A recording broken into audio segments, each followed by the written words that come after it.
Are you ready? Ladies and gentlemen, boys and girls, children of all ages, Tool to Play presents Still Got Game with Derek D. Smooth Nolan and Joel Dude I Rock Albert.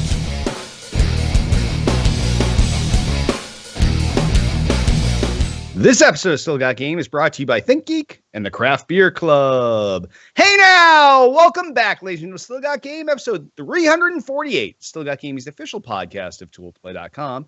I am, as always, Derek D. Smooth Nolan. I am Joel Dude I Rock Albert. And we have no Tiffany Electrify Nolan this week. But Hit is producing, so the show should look fantastic. And we're back after a couple of crazy work weeks pushed off the shows, and we do apologize for that because we know that you guys do not like when there is no show, and you let us know in many ways and shapes and forms, and you make us feel really bad that we're not donating our time to do a show. Well, we do this for free anyway, but Yeah, fuck you. yeah, I got shit to do in my life. I'm sorry. we still feel bad, but less bad we do now that feel we're bad. talking about it out loud. Yeah. We feel bad because we make promises that we know we can't keep. Or we assume we're going to keep them and then they don't. And then it doesn't. That's the worst part is when we say like for sure 2 weeks and then shit comes up and then Yes, we're Yeah, we're liars by default. we do feel bad though, honestly. But it's a free Yeah, show. yeah, for sure. It's free. Get over it. All right. Well, I guess on that one, we'll just hop right in the show proper. We'll start off with feedback from last week's show, which was really 3 weeks ago. If any of you have feedback, give us a call, 773-527-2961, or email us at podcast@toolplay.com. Don't forget that our voicemail will cut you off after a minute, so be concise and to the point. Flanturk comments. Funny episode last week. I snortled beer out of my nose during the after part. I don't even remember what it was. I don't either, but I guess the after show was funny. I'm assuming that's what the after part is the after show. And I assume that snortled is like It's like a snort. snort And a snorting, what? Snarfing.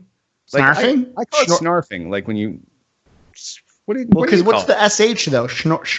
Snor- Snorping? I don't. There's a word there that doesn't exist. Yeah, I don't know, but It's taking yeah. a fake word and a word and you're putting it together. Yes, but yeah. So if your beer came out of your nose, that means we did our job. Exactly. That's what we a aim good to do. sign. It's a good sign. Yep. Yep. So thank you for the kind comment, Flanjerk. KT Gould comments. I absolutely love it when you guys come back from missing an episode or two or three, and you feel like you need to bring your A++ game. You certainly did last episode.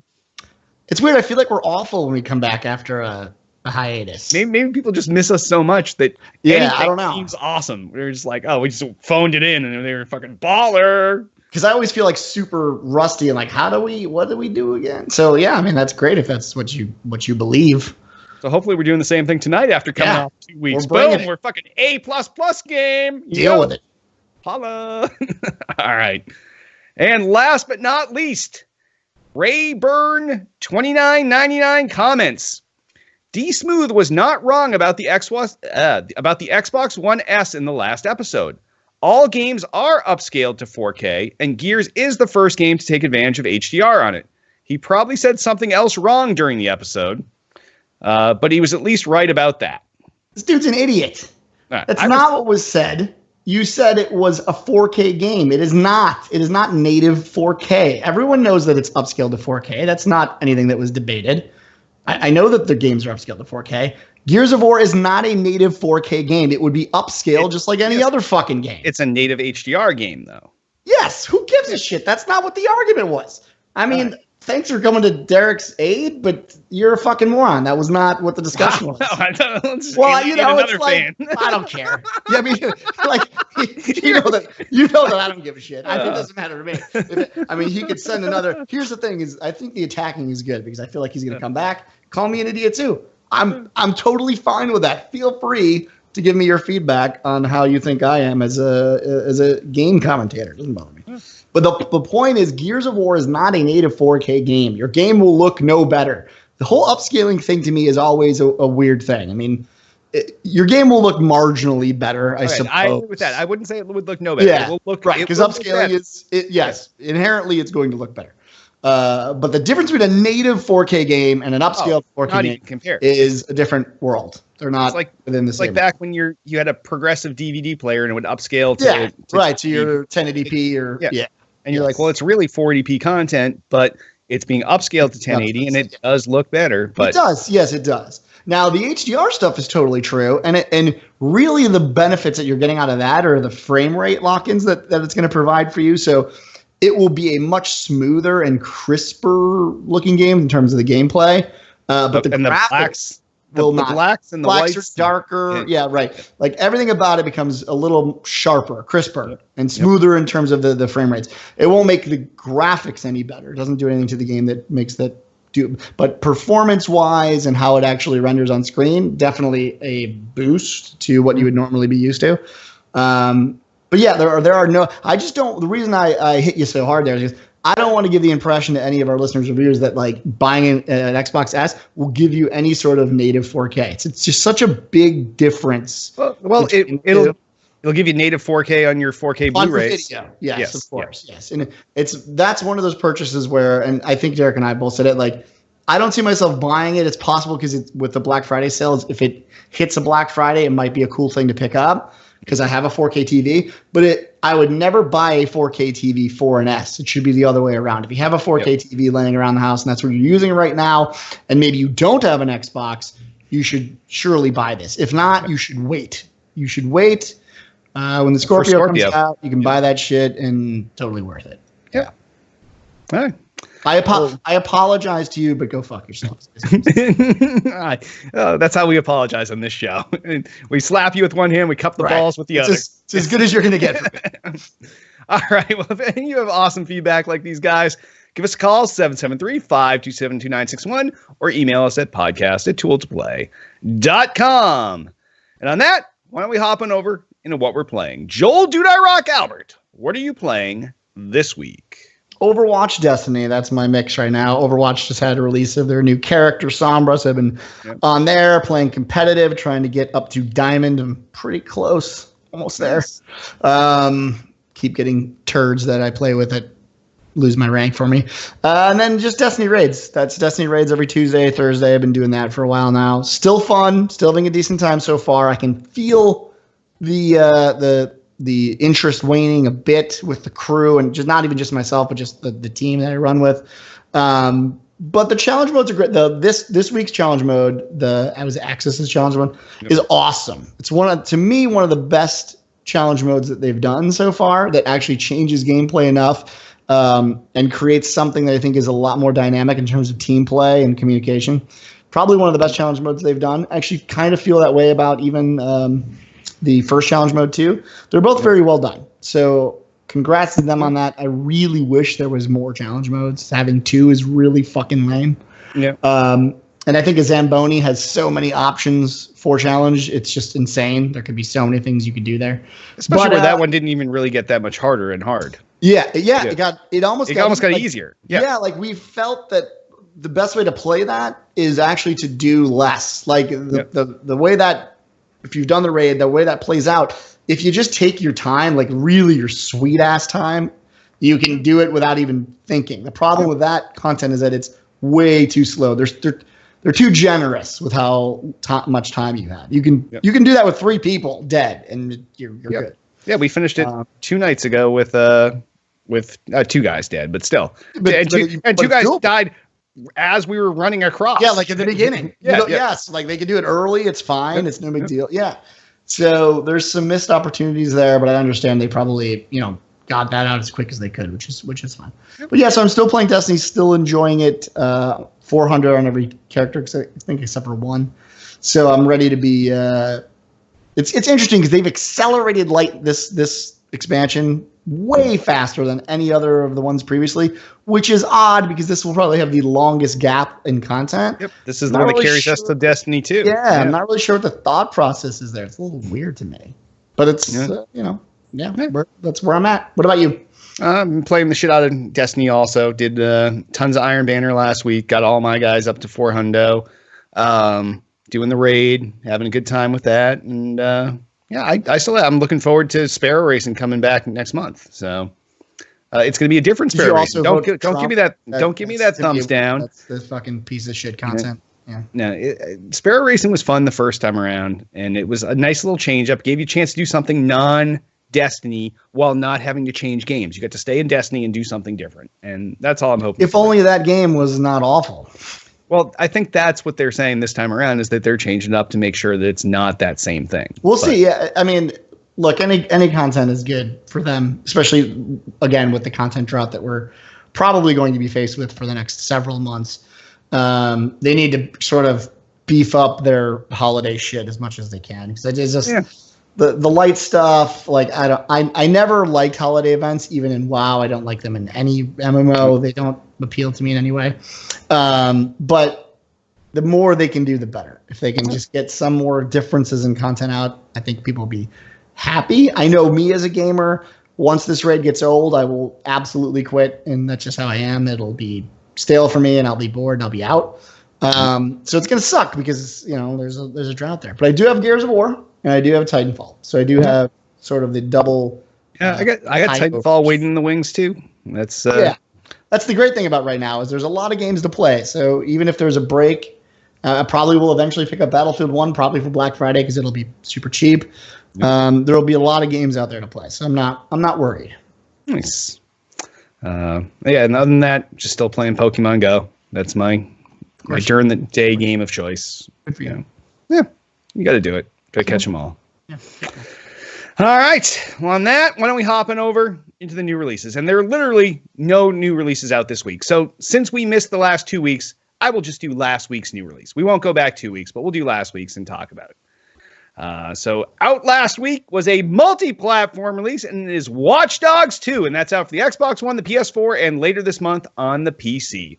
This is Ubisoft's follow-up game to the popular 2014 open-world third-person action-adventure hacker game. This time around, the game is set in San Francisco, which is twice as big as the Chicago from the original Watch Dogs. Ubisoft listened to criticisms about the game and has made across-the-board improvements to everything from weapons to driving mechanics to you name it. In addition to the single-player campaign, the game also offers this seamless co-op multiplayer, either for working through the missions together or for the PvP-specific shit. The game looks fantastic. It's been getting super good review scores, mostly in the 8s, but 8s are passing score, especially these days where 8s and 9s are, you'd love to get those. And they're blasting those TV ads all the time. It's either Watchdog ads or Dishonored ads still, and Dishonored came out the week before that. So, but I think the game looks fantastic. I wish I had played the first one, but I didn't, and now it's kind of a bigger jump for me to get into this. But people do seem to love it. Let me tell you this: you don't wish you played the last one. I bought the last one. It's an awful fucking game, and it's set in my city, so I should be like excited to play it. But it was a well thought out game, but horribly executed. The upshot with this, I think, from the review that I've seen, is that it's way less buggy than the original, which I think was the biggest downfall of the original. So it could be good, but I think I've now grown out of these types of games like GTA and stuff like that. I don't like the open world sort of thing anymore, just roaming around aimlessly doing quests that I don't care about. It certainly is, like, in terms of what they've done for this game, I feels like this is what they meant to release when they obviously did the first one. They've done a lot of cleanup here, a lot of huge changes to the game mechanics, which I think are all pretty good. It's one of those things where it's being released in terms of timing, probably not the best, because I've got so many games to contend with right now. There's just no way I'll ever get to a game like this. But if it's bargain, basement prices at some point in time, maybe I'll do it. Although I always say I will and never do. But yeah, I mean, I think they've done a good service to the game. I was actually almost surprised that Watch Dogs 2 was a thing because so much hate came out for Watch Dogs 1. Yep. But obviously a lot of people bought it, even if they hated it. So it's enough to keep the franchise going. That's the Ubisoft way. They keep putting out Assassin's Creed games that people say they hate, but they're like, hey, here's the next one. Yeah, they're making another Division after the huge fuck up they did there. And again, a lot of these games have like great ideas. I think their execution is just poor, and it's like the same with Division. I played that a lot. It certainly got my $60 worth, if not way more. But there was a lot to be done there, and now, and it's not on this list, but they were actually releasing a patch for Division as well, and it's like a redo of the whole game. They just said like, we fucked up, we're starting over, and it's an enormous patch with lots of changes. So Ubi, given their track record, which is not very good, they do take the fixes seriously in the most part. Sometimes it takes a long ass time to get them in when people have unfortunately left the game, but they do it. They do go back and fix the things they fucked up. So they're no Bungie with the responsive like, we'll change our entire game 4 times in 2 years tomorrow. Yeah. Right. There you go. Whether you want the change or not, they just do it to do it. They're like, yeah, fuck you, we're changing this. We felt like a lot of people wanted this, so we just did it. Right. Yeah. So it's good. I mean, it's nice to see that they're still releasing this game, and people like that type of game style. So the genre's not going anywhere. So I still see people on my friends list playing GTA and everything else. So there's obviously a bulk, like Bubba's always over there playing fucking GTA. Yeah. So there's definitely a group of people that don't get sick of open world games. So yeah, totally. All right. Well, on that, why don't we hop on over into gaming news? First story! So Oculus is going to bring VR to lower-end PCs. It's good news, I suppose. The term asynchronous space warp, which is the fucking greatest term ever, might sound like a meaningless jumble of techno jargon, and by the way, it is. But it's a big deal if you're into virtual reality. The new technology from Oculus, which officially launched last Thursday, will let you run VR at a much lower spec hardware than before. So typically, you need a beefy rig, which is what I actually ended up spending just to do VR, to run games at the 90 frames per second, which is required to ensure that you get a smooth sort of frame rate because your eyes will literally, you want to throw up if you don't get that 90 frames per second. And even with that 90 frames, you can still get a little nauseous, believe it or not. So yeah, you kind of need that 90. So let's see here. Using a frame interpolation technique, asynchronous space warp is able to deliver a similarly smooth gameplay with running just at 45 frames per second with your lower end rig. So what does it mean for you? If you've got an aging rig, there's a chance that you can actually run Oculus Rift today on that rig. And it's pretty impressive with how low they seem to be able to go. So previously you needed a 970 GTX or the AMD Radeon 290 GPU at the minimum, but now you could run it at a 900, which is fucking crazy low, or the 1000 series GPU, including the GTX 960, which right now 960, I don't even know what they're going for, like $100, maybe less. Like 125, 100. Yeah, they're crazy cheap. Or the AMD RX 400 series, which is basically the same in that line. So still, Oculus is making it clear that the feature isn't a complete replacement for a decent rig. It's basically positioning it as a stopgap if you don't have the cash to spend on a giant rig right now, which a lot of people don't. So once you've got the more powerful system, you'll probably never end up seeing this asynchronous space warp bullshit again. You'll just get the awesome smooth 90 frames per second. But it's still a good thing. Like if someone wants to get into VR, and again, they need more market reach. It's a very limited set of people that can play. So it's a good idea inherently just to get more people into VR if the industry wants to survive. But what do you think? Like, is it... I think it's not like someone's going to go out and build a low-end PC, but it's someone that has had a gaming PC and that thing is aged now a bit. And they're like, well, I can't afford all these upgrades to get myself to be VR ready. Because those VR ready specs were it was a big barrier to entry for a lot of people. It was a beast. Yeah. So now this is taking all those older PCs, repurposing them, letting these people get into VR and letting them bide their time until they do have to do their next upgrade. And I think it's great. And the fact that it's kind of this transparent thing where it's like, oh, you have a Rift connected and, oh, shit, you don't have enough power. Well, we're just going to, behind the scenes, we're going to turn on this asynchronous space warp. And that's going to do some kind of, frame swapping. And I guess the way it works, I guess, is that it's creating that extra frame in between based on the 2 frames around it. That's exactly correct. So you're still getting the 90 frames per second, but it's not processing those 90 frames. It's just creating that middle one on the fly. And if that's enough to make it so you're not getting sick and so that the experience is fluid and has decent motion to it, all the power to them. That's genius, because that was always their big problem, was it required such beefy specs, and now to kind of have those specs down to the lowest common denominator is a fantastic thing. So, and like you said, get VR out to the masses. That's what it needs. That's the goal there. Yeah. And if you need a $4,000 PC for it, that's not the masses. Pretty rough to do. I'm hoping this is a little bit of the insight that a lot of gamers are thinking about too when Scorpio comes out.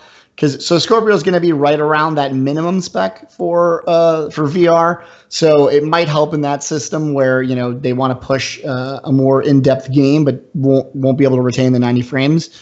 in order to render. This could be a decent stopgap even for people on the Scorpio, because at least we believe that Oculus will work with your Scorpio. We haven't had any real confirmation on that, but this could be a nice stopgap there, software-wise, for people that buy the Scorpio. So I think it's a great thing. I own an Oculus. I use it still, not very frequently, because again, AAA titles are not there. But that's the point of a move like this. It's not just to get it to the masses, but obviously the more people that use it, the more developers are going to have interest in it and put time into developing games for it. And that's, as always with any system, that's what you need. You need developers. System lives and dies by the interest of developers and what they do to make games for it. So I'm all for it. I'm an early adopter for the sole purpose that I want it to succeed, not because I think right now it has the games to do so. It does not. So I use it maybe every once a month. I buy games here and there just to play them and try it out. It's very, very amazing technology, but it needs people's support to keep it going. So I'm all for that. Good shit. If you're interested in that, go for it. Yep. Agreed. All right. And on a similarly awesome note, Bungie is banning motherfuckers. Yeah. Destiny. Cheaters be damned. So as video game makers continue to incorporate more online and multiplayer elements to their games, they need to give special consideration to how they deal with those pesky cheaters. Consoles, of course, are locked down by default, meaning players have fewer tools to manipulate their experience. But Bungie has confirmed that it is finally ready to drop the ban hammer in an attempt to stop people from ruining the Destiny competitive player modes. In a tweet from Cosmos, Chris Shannon, the community manager at Bungie, he said that the console bans are now being issued for devices with a history of banned or restricted accounts, which is interesting. So they're taking your history into play with the bans themselves, which is kind of cool. So even if you did shit in the past, you thought you got away with it, you didn't.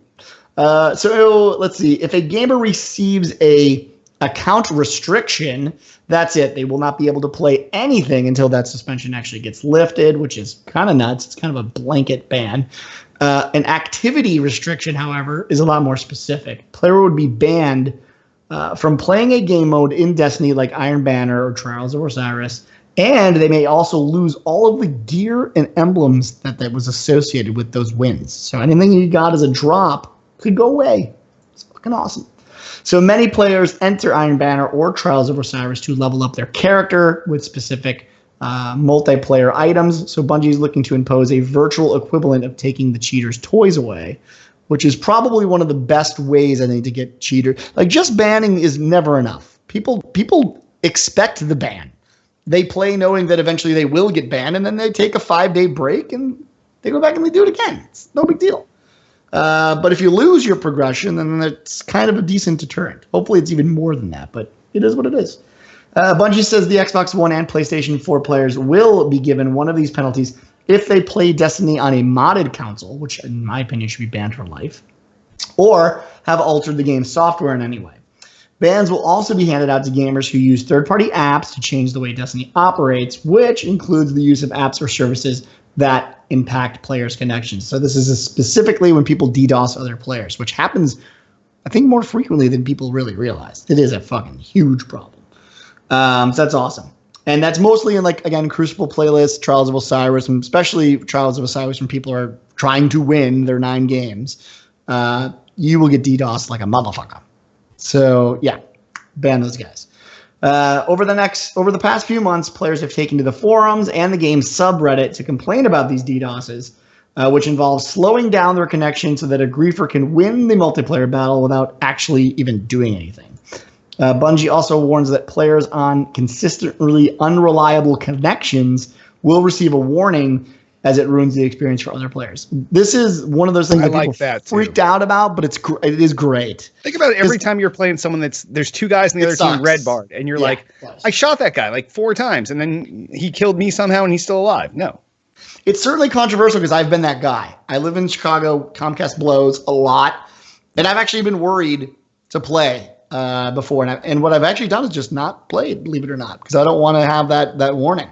So it is controversial because some people can't help it. It's their internet service provider, and they blow, as a lot of people in America know.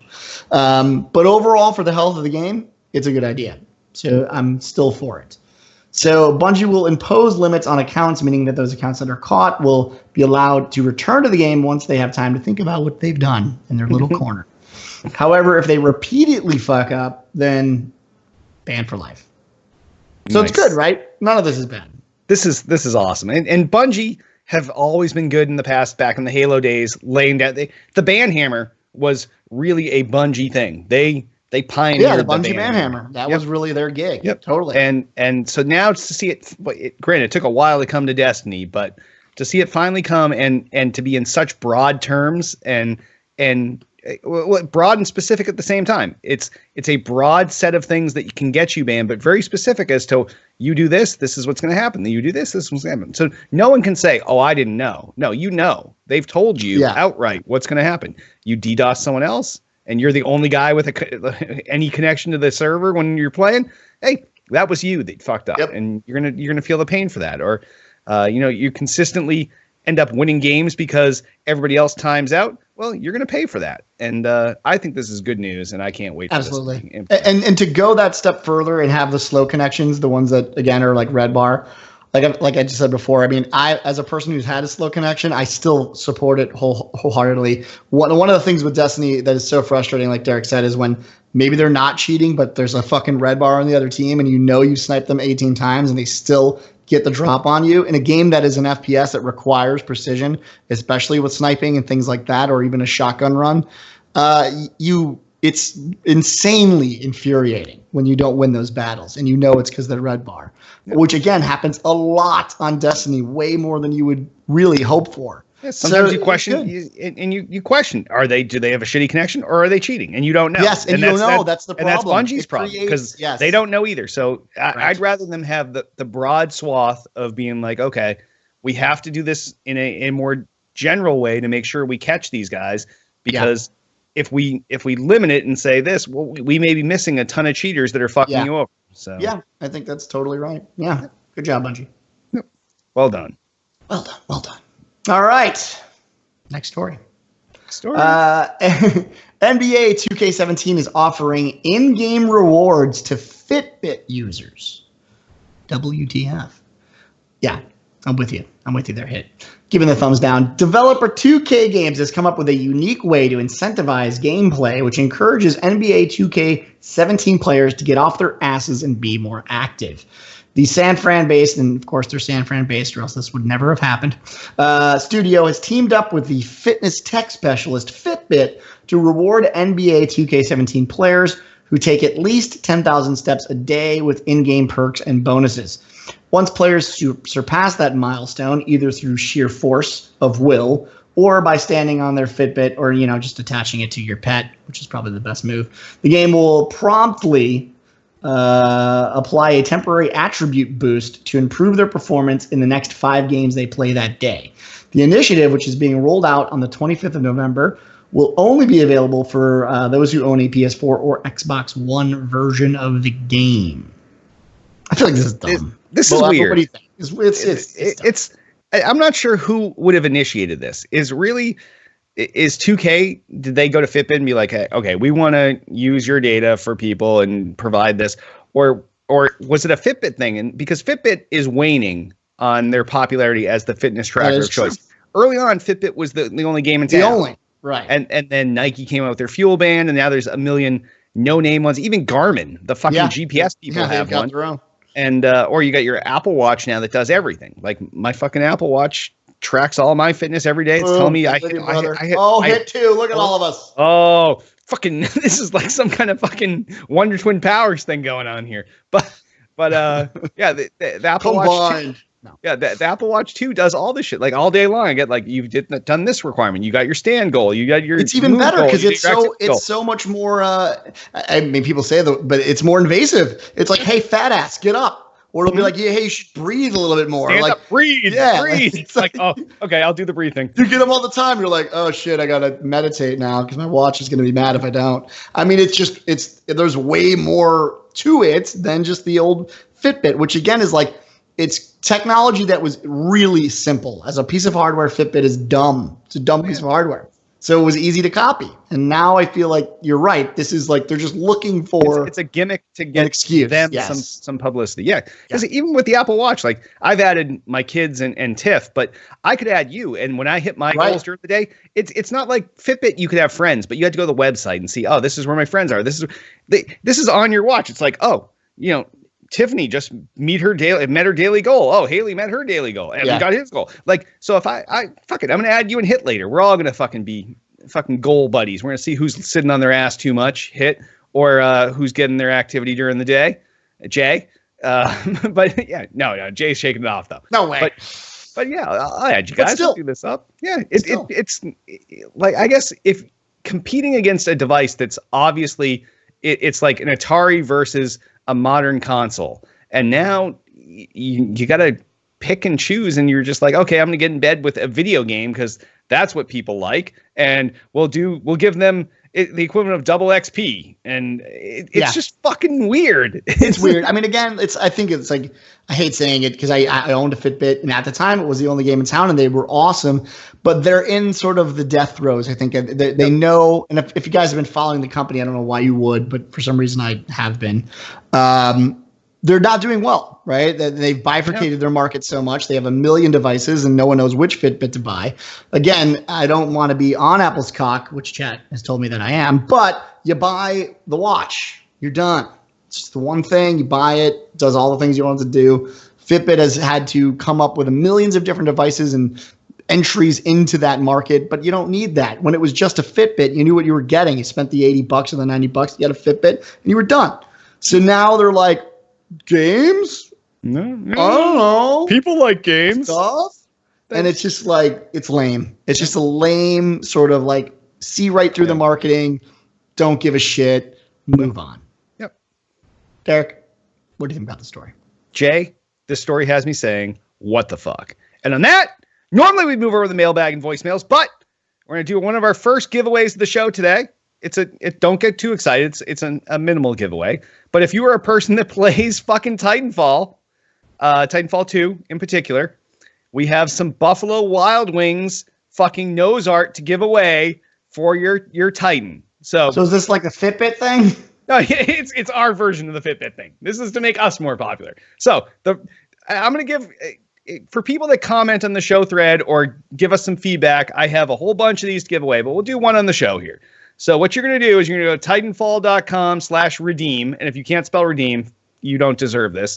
And I'm going to show you a code. I'm going to put it right up here on the screen, and then I'm going to read it out loud for our podcast listeners because that's everybody else. So we're going to go right up there. There's a code. I don't know if he's even in focus. Not yet. Oh, yep. You got it. Okay. So what you're going to do is if you go to titanfall.com/redeem and you enter 39BG, F as in Frank, 9GU as in gun, 2Z as in Z, R6, 4 M as in Mary, YD. That's going to get you this Buffalo Wild Wings skin for your Titan. And it's cool looking. It's got like the little Buffalo Wild Wings kind of wingy logo. You can kind of see it in the picture here if I hold it up real close and it ever gets in focus. Back it up a little bit. Just a little bit. That should do it. Oh, it's so close. So close to getting in focus. And nope. That actually does look cool. And as much as I hate marketing. Yeah. So I got a whole bunch of these. We're going to give away some in the oh yeah, now I'm seeing it on our delayed stream and it's totally blurry and not cool. But it's not if you want to customize your Titan, not everybody's got it. Not everybody has a Buffalo Wild Wings near them. Not everybody has tons of codes. So if you want one, shoot us a comment, give us an email, podcast@toolplay.com, comment in the episode's thread, give us a call, 773-527-2961, and we got a whole bunch to give away. And like I said, whoever wants to use that one that's live here in the show, chances are podcast listeners, someone who's already picked this thing up. But, it's a cool little novelty thing, and it doesn't have to be done, but it's cool that they hooked up together. And now on that, we'll hop on over to the mailbag and voicemails. And I'll give you a caveat. Altius sent this question 3 weeks ago, and I did not change it because he never sends us anything else until we do a show. So I'm rolling with this, and it might be slightly out of date because now more than just the people who he talked about have seen this, but we'll talk about it anyway. Altius asks, now that major sites have reviewed the PS4 Pro, the general consensus is that it's great, but not worth the upgrade unless you just got a 4K TV and have money to burn. How do you think the launch of Scorpio next year will differ? Way better. Yes. This is a case of too soon, way too soon. I mean, no one really needed this early. And I would even argue that next year for Scorpio is still probably too soon as well, but it will fare so much better just because I think as a machine, it's going to be more powerful enough to finally make sense. The problem with me with the PS4 is it is kind of more powerful, but definitely not enough to make sense. Certainly not if you just bought a PS4, which a lot of people have, or where we are in the console life cycle to buy one when so many games work fine on your PS4. I think it's a huge mistake to buy one. Even if you have a 4K, I would say you shouldn't have bought a PS4 for the 4K Pro, unless you had no other system. Yeah, because even the games that are coming out now, there's not even a standard to them. Like, so when you buy these games, and it's up to the publisher how they're going to patch their game for this. But some are like, oh, okay, we're going to lock, you can either lock like a frame rate or you can lock a resolution. Right. But you like, so some of these you lock the resolution at 4K and then the frame rate's fine. And then you get to something where there's a lot of guys on the screen, or whatever, and the frame rate drops back down to 20.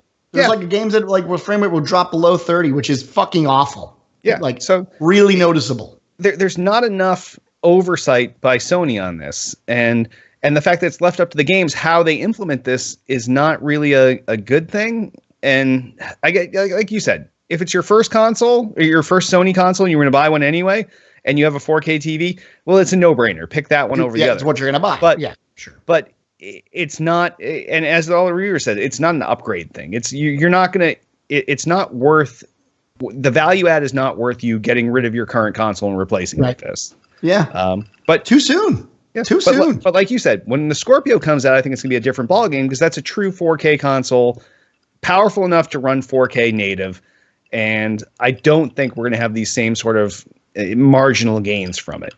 Yeah, I don't either. And again, like for me, the only reason you buy is that you're already sold on Sony. Like it's such a really small subset of people in my mind. If I was the consumer at this time thinking about buying it, which I am, to me, it would make no sense unless you were only going to buy Sony anyway. You had no, sort of qualms about who you were going to choose. You were like, I'm doing Sony. I like them more. So I'm going to buy the 4K. But it would be weird to me if you were a Sony owner even now and you owned the PS4 and you wanted to upgrade. Like as an upgrade unit, it seems like a total waste of money to me. I mean, I could be wrong. People are Sony fanboys. They're fanboys for the technology, which I am one of those. And the upgrade is a no-brainer for them just because they're like, it's more powerful. How much doesn't matter. Want it. It's more powerful. Yeah. So there's a small niche there, but in the greater gaming community, why would you not wait? If you didn't care, why would you not wait for something way more powerful coming, in a year's time? Yeah. That's going to do native 4K, where your 4K TVs will also get so much cheaper to buy that when that year passes, buying the 4K that you're going to need is also going to be less money. So it's like, I don't know. Just too soon is the phrase for me. Just way too soon. I should have waited.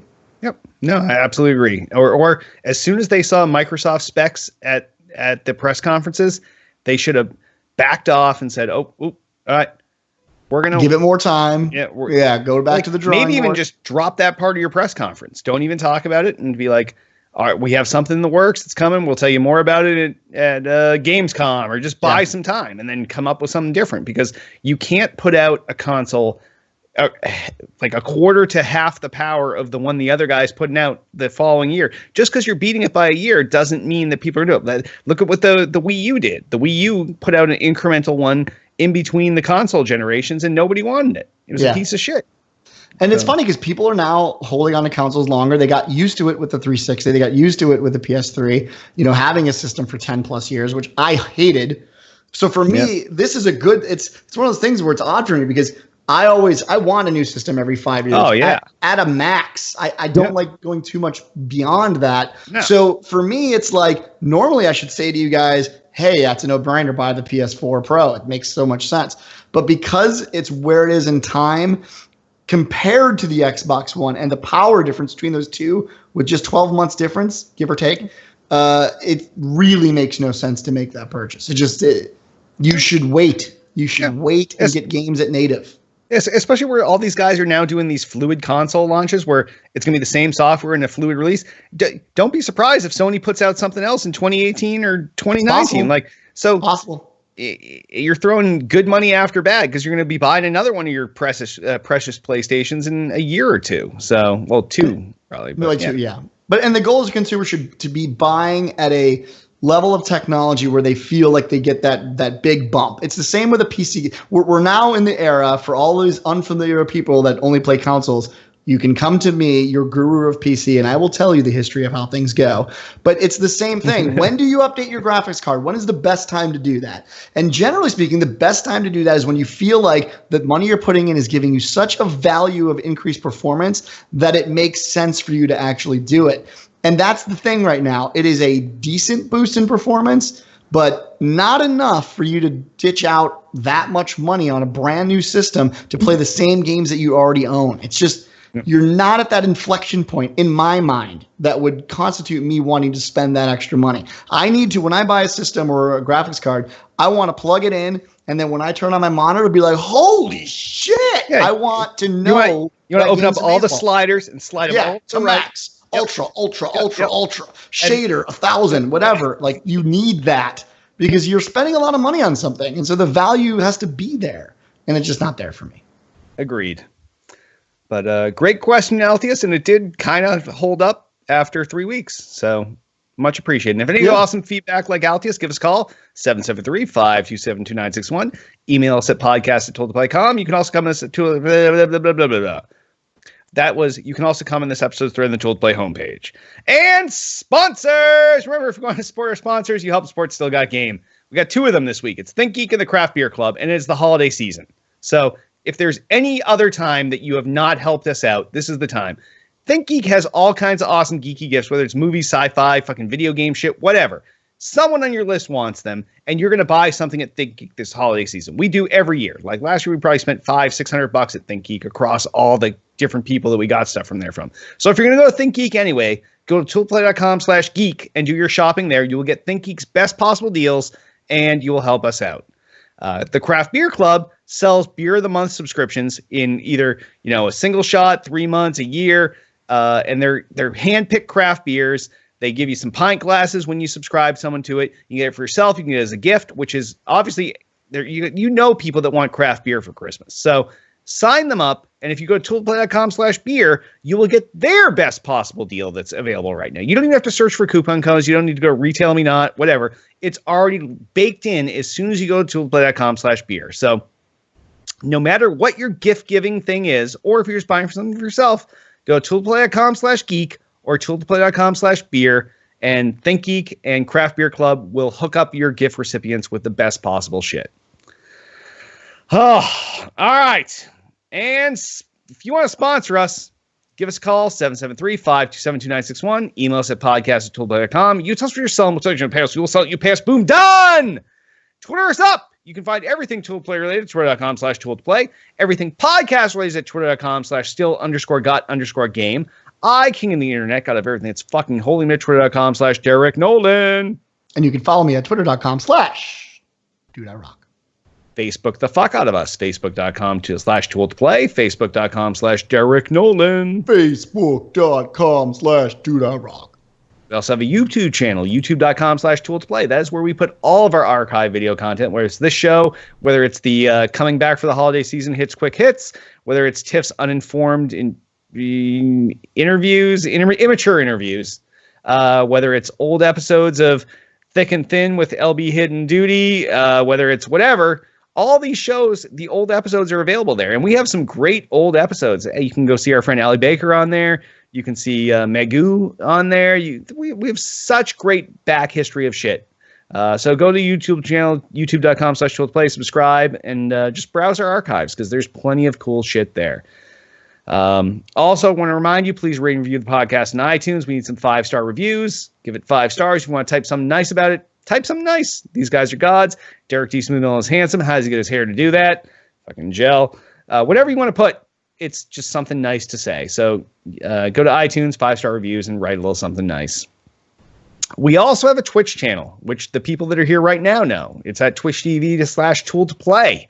That is where we do our live video content, including the home of Still Got Game. The official home of Still Got Game is twitch.tv/Tool2Play. So go there, and if you follow us there, you'll be notified whenever we go live, which is a good thing. But there's also a subscribe button there. I don't know where it is. It's down here on the left, down here on the right. Doesn't fucking matter.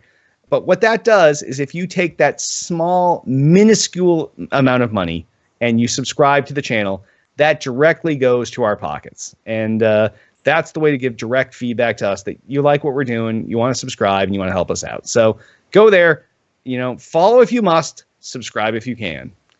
And I guess before we wrap up, and remind you all, you can join us each and every Monday night, 8 p.m. Eastern, 5 p.m. Pacific, twitch.tv/Tool2Play. On that, why don't we wrap this episode up? I am Derek D. Smooth Nolan. I'm Joel Dude I Rock Albert. Don't forget, if you want Titanfall codes, fucking let us know.